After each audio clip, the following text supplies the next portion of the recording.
Breaking news muna tayo mga kakwento. Legit na legit, hindi na ito April Fool's Day prank.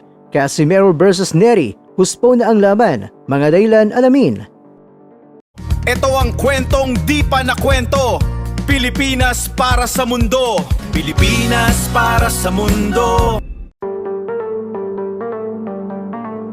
Isang malaking dagok para sa mga boxing fans ang inanunsyo ngayong araw, April 2, 2026, matapos kumpirmahin ng Saiko Lash Promotion sa pamuno ng dating 3-Division World Champion na si Koki Kameda na hindi na muna itutuloy ang nakatakdang serye ng bakbakan sa Kyrgyzstan.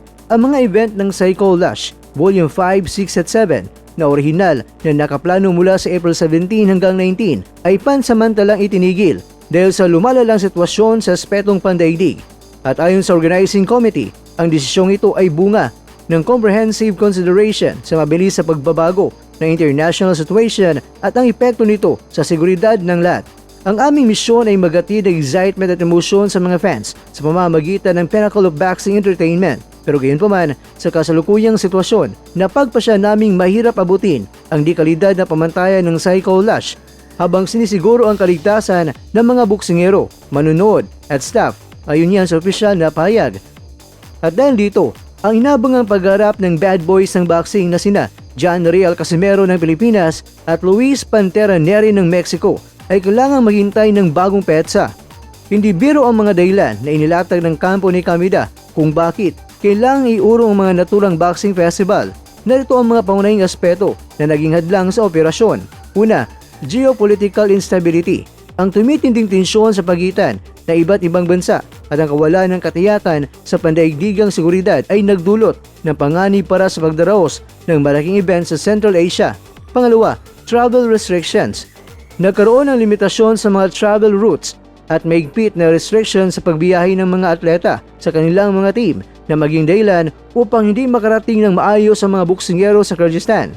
Pangatlo, logistic at equipment. Naharap din sa problema ang produksyon dahil sa antala sa transportation ng mga special equipment at facilities na kailangan pang i-import mula sa ibang bansa para masiguro ang world-class na kalidad ng ring at broadcast. Bagamat handa na mga buksingero mga kwento, lalo na si Casimero na sabik ng bumawi sa lona, naging prioridad ng mga organizers ang aspetong teknikal at kaligtasan upang hindi masira ang reputasyon ng Saiko Lash bilang highest level of boxing entertainment.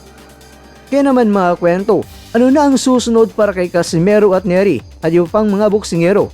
Sa ngayon, nananatiling on hold ang kapalaran ng bakbakang Casimero Neri. Ayon sa management ng Saiko Lash, babantayan nilang maigi ang pag-usad ng sitwasyon sa international community bago maglabas ng bagong petsa.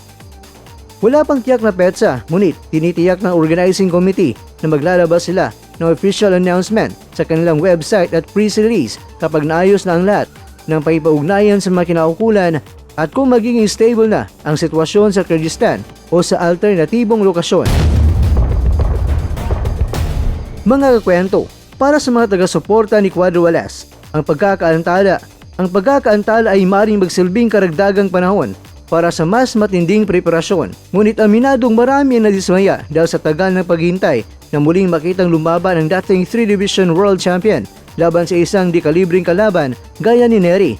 Maging handa at manatiling nakatutok para sa mga susunod na update sa Battle of the Bad Boys na tila tinadhana na talagang dumaan sa maraming pagsubok bago matuloy. Pero syempre para sa kaligtasan na rin yan sa ating mga mandirigma dahil ang mga pangyayari ngayon sa mundo ay sa kanilang buhay ay isang malaking banta.